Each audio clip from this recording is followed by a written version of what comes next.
In today's video, we are going to discuss chapter number 17, which is the phospholipid, the glycosphingolipid, and the eicosanoid metabolism.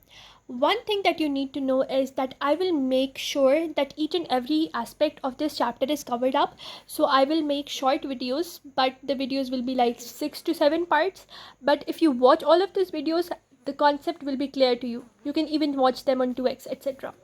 Now, we come to the membrane lipids. This is our cell membrane and it has a lot of lipids, and main lipids are these phospholipids, right? So we have phospholipids, we have glycolipids which are attached to the glycerol portion, etc. Then we have cholesterol, etc. Now phospholipids, which are ionic compounds, they are further divided into glycerophospholipids and sphingolipids. Now, what is a glycerophospholipid? So, glycerophospholipid is actually a glycerol backbone. It has two fatty acids attached to it. So, we will call it diacyl glycerol, and it has an alcohol attached to it. So, the diacyl glycerol with the alcohol, they are attached to each other by a phosphodiester bond. Now, in the sphingolipids, what is the backbone? The backbone is sphingosine. It has a single fatty acid attached to it, and then it has an alcohol attached to it. For the glycerophospholipids, the alcohol can be serine, ethanolamine, choline, etc. And now they tell you that the phospholipids can be amphipathic in nature.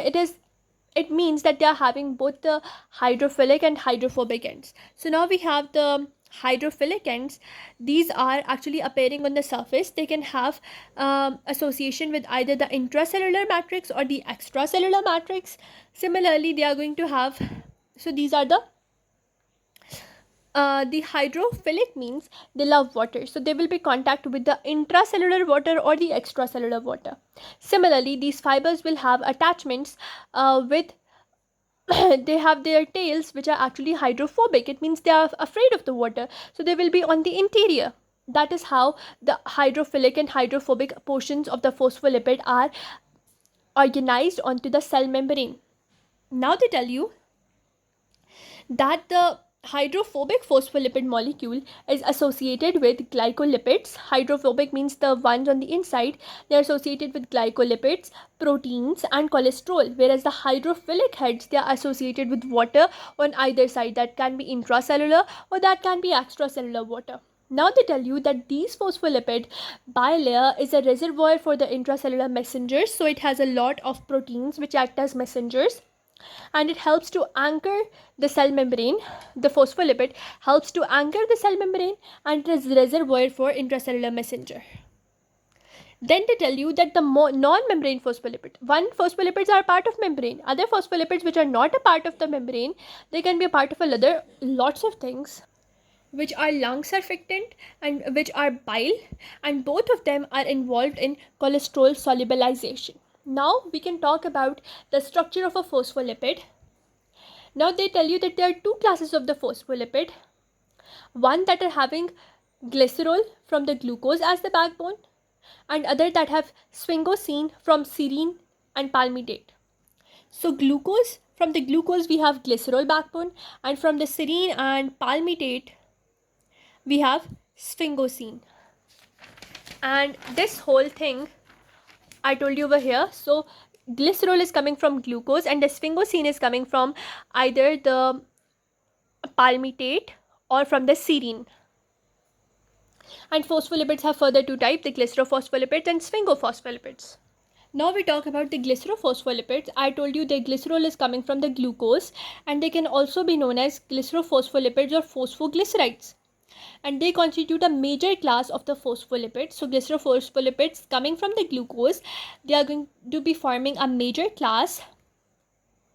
And now they tell you that they have a phosphatic acid which is a DAG or a diacyl glycerol, and then on the carbon 3 they are going to have a phosphate group that is attached with the alcohol. Let me tell what they are saying to you. So they tell you that a glycerol has 3 carbons, C1, C2 and C3. With the C1 and C2, there are 2 fatty acids attached to it. So we will name this portion as a part of the diacyl, meaning 2 fatty acids attached with the glycerol. So that diacyl glycerol, what is it? it is a component or it is a derivative of the phosphatic acid.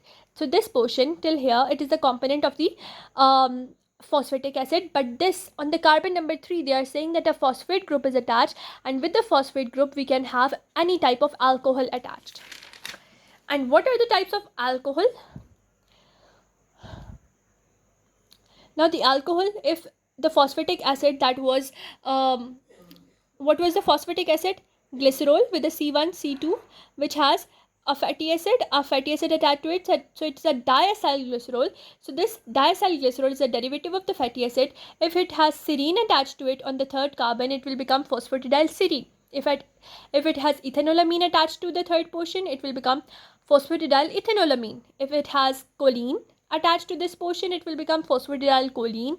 If it has inositol attached to this portion, it will become phosphatidylinositol. If it has glycerol attached to this portion, so there will be glycerol over here and glycerol over here, so it will become phosphatidylglycerol. Now they tell you that the backbone of the glycerol, the 3 carbon backbone, is directionally dependent, and the C1 is not interchangeable with C3. So C1 and C3, they are not interchangeable. And this one thing is a steric property. And now they tell you phosphatic acid is the simplest phosphoglyceride. And this is a whole thing that we learned about the phosphatic acid and how it is attached to different alcohols through a phosphate group. Now we talk about cardiolipin. So what is a cardiolipin? If two molecules of the phosphatic acid, they are attached to each other, they form a cardiolipin. And they are esterified through a phosphate group. So I told you diacylglycerol, which is glycerol with carbon 1 and carbon 2 attached to fatty acids, and carbon 3 can be attached to the phosphate.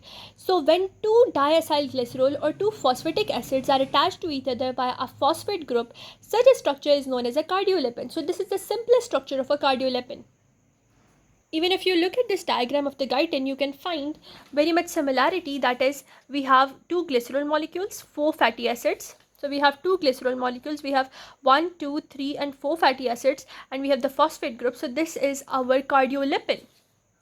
And it has this head of the glycerol, the whole thing with the phosphate, it is known as the polar head, whereas this fatty acid will become the non-polar head, because fatty acids are non-polar in nature.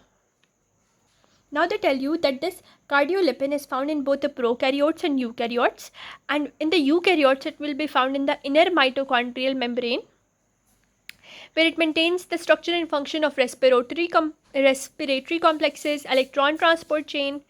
And they tell you that this cardiolipin is antigenic. So it means that it has antigens. So some antibodies can be made against it. So they tell you that in a disease which is known as the syphilis, what happens that there is a bacterium which is a Treponema pallidum, and it produces antibodies against this cardiolipin antigens, and these antibodies are going to then cancel the effect of the cardiolipin, as a result of which the host will have tissue damage.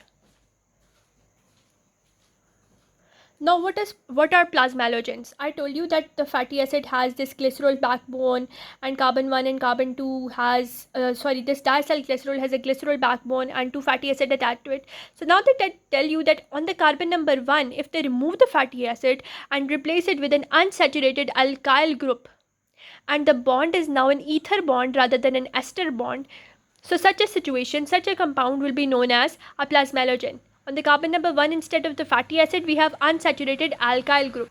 So when naming the plasmalogens, we are going to name them with the derivative Al instead of the Yl, because now they have an alkyl unsaturated derivative. Now they tell you that phosphatidylethanolamine, which is abundant in the nerve tissue, is a type of the plasmalogen. It means that on the carbon number 1, it has unsaturated alkyl group. And phosphatidylcholine, which is abundant in the heart tissues, is another quantitatively significant cardiolipin in the plasmalogen in the mammals. So now over here you can see that this was the glycerol backbone, and on this portion this is the fatty acid.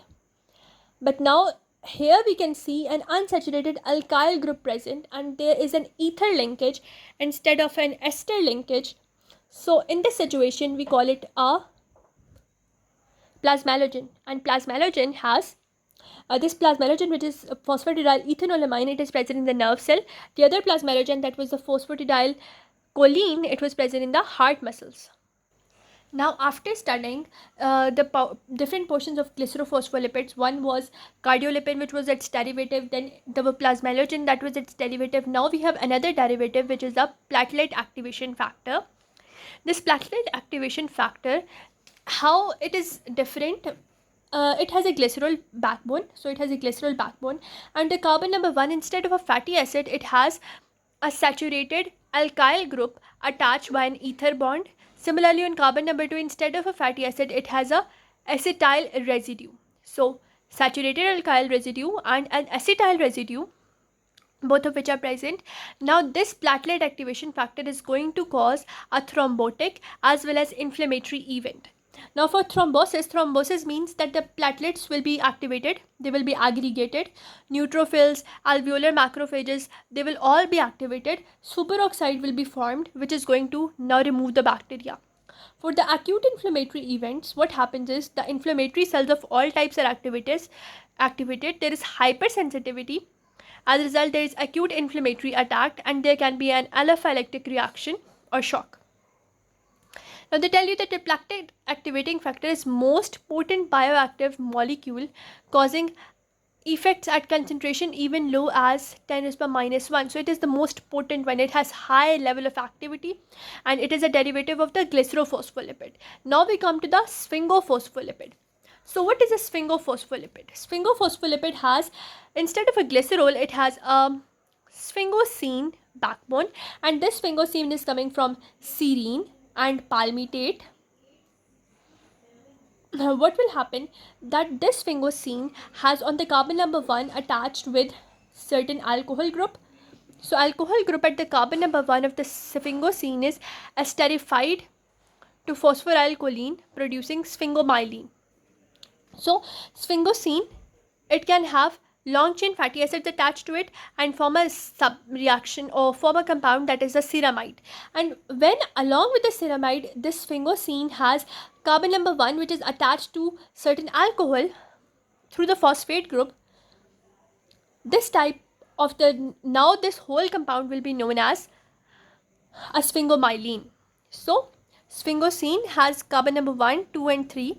On 2 and 3 carbon, we can have long chain fatty acids like this attached to it, and this whole structure, the sphingosine along with the 2 fatty acid, is called a ceramide. But when on the carbon number 1, a phosphate group attaches an alcohol like a choline to it, so in this situation, when we consider the whole apparatus, it will be known as a sphingomyelin, and this sphingomyelin is a part of the myelin sheath of the nerve fibers. And you know, this myelin sheath is very important because it protects the nerve integrity, insulates, and what it does, that if this is the nerve membrane, it is going to form this myelin sheath, and now the fibers or the action potential will jump over, and this is saltatory conduction, and this is going to even increase the rate of the conduction. So rapid neuronal conduction along the axons. So this was the sphingolipids, sphingomyelin, then the glycerophospholipids that had the cardiolipin, the plasmalogens, the platelet activation factor. And sphingolipids only have sphingomyelin, which is a part of the myelin sheath, which allows the saltatory conduction and protection and insulation. We are done with phospholipid structure. In the next video, we will talk about phospholipid synthesis.